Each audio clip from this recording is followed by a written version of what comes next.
Hello everyone, welcome to 老外看东西. I'm Ali, and I'm Ali again. Today we don't have Stu. Finally, I just kicked him out of the show. No, just kidding. He's really busy with some important thing. But it doesn't matter, because today we're going to have a very important guest on this show. Yes, you're right. I'm about to interview one of the most famous, most successful director in the world. That is Mr. Del Torro. He has directed so many wonderful films such as Pacific Rim, Hellboy, and this year, the film he directed, The Shape of Water, just won the Academy Award for the Best Picture. And he himself received the Academy Award for the Best Director. It's amazing, right? And today I'm going to interview him via internet. So, let's get it started. Hello, Mr. Del Torro. Hello. How are you? I'm great. Yeah, it's me. Hi. Hi, my name is Ali, and today I'm representing one of the biggest English learning platform here in China, Youdao Talk. And actually, we have 600 million users. Like my Twitter account. First of all, congratulations on your wonderful achievements, and I'm sure you're going to receive more because the film is about to release here in China, March 16th.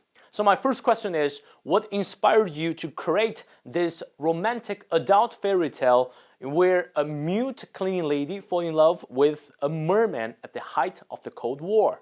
When I started watching horror movies, I was very young. I was like 4 years old. And at age 6, very shortly after, I saw a movie called Creature from the Black Lagoon. Oh. And I thought it was so beautiful, a love story, but I thought, it's going to end well. I thought they're going to end up together. And my heart was broken when they didn't end up together and they killed the creature.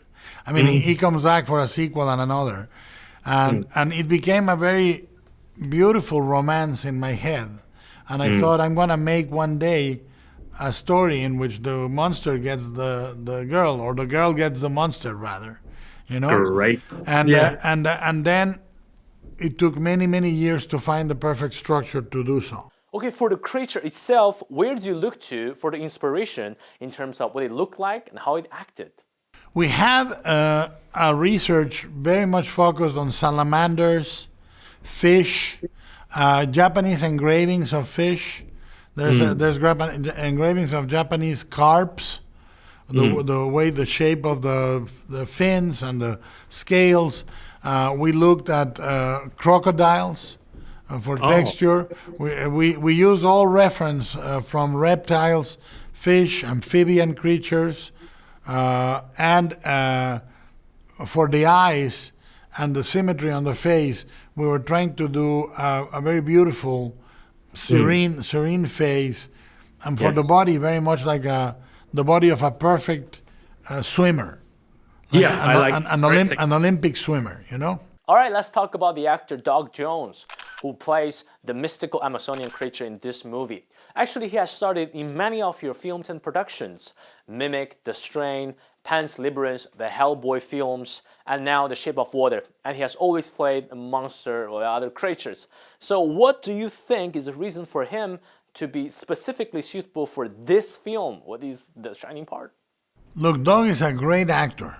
Is not only a creature performer, which a lot of them are, and is already a very rare talent, but Doug is actually a dramatic actor. And I think that he needed to be that good because he was going to be with Richard Jenkins, Sally Hawkins, Michael Stuhlbarg, Michael Shannon, Octavia Spencer. You cannot put just a guy pretending to be. He has the sensibility and the delicacy, the delicate touch to make the creature moving, sad, beautiful, powerful. It's a lot of range of emotions, you know? So let's talk about the setting. Now we mentioned that the story is set in the United States in 1962 during the Cold War at a time of extreme paranoia.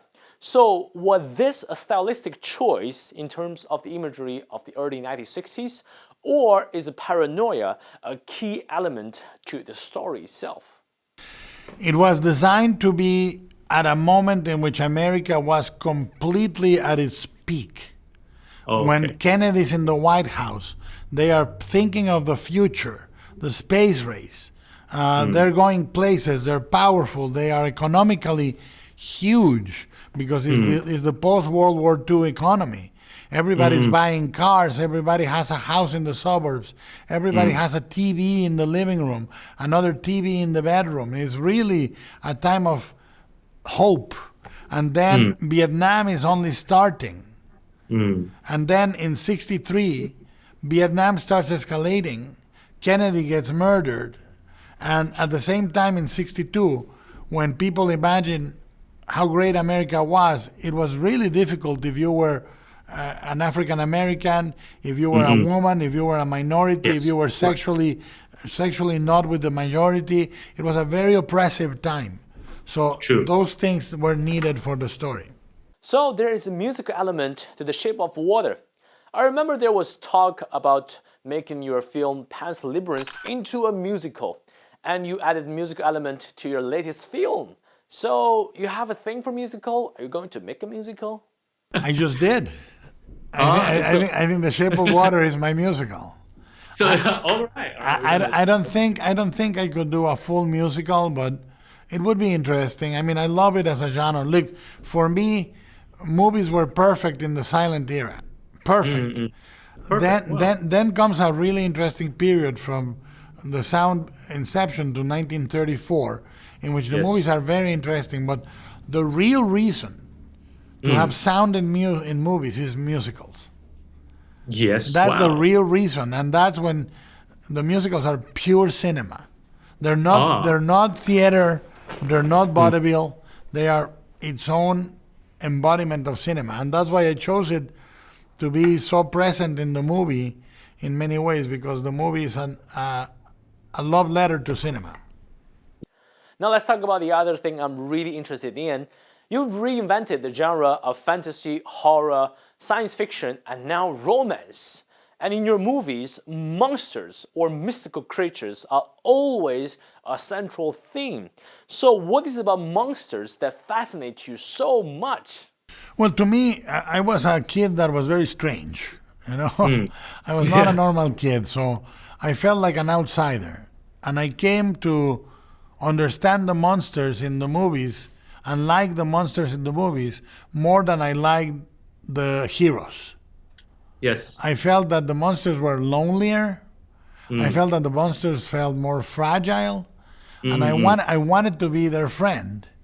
And I was not interested in the good guys winning. I was interested. To me, the ideal version of Godzilla is he destroys everything. And he becomes my friend. You know, that's the perfect Godzilla for me. All right, last question, and I'd like to ask this as an English learner. So in the end of your movie, you quoted a very beautiful piece of poem, and you said that you couldn't remember where the verse is from, but it's really beautiful. It goes like, unable to perceive the shape of you, I find you all around me. So what is special about this piece of poem, and why did you do that in the end of your film? Yeah, actually, you can see the name of the poet at the end of the credits in the movie. Yeah. It says from the works of da. I think it's Hakim. I don't remember the name right now, but it's a Persian poet. Yes. And I was shooting the movie, and the movie used to end with Giles' voiceover, saying the princess without boys, blah, blah, blah. And it was sort of full circle from the beginning.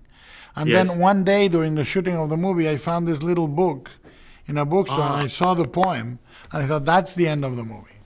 Wow, that's really random and beautiful.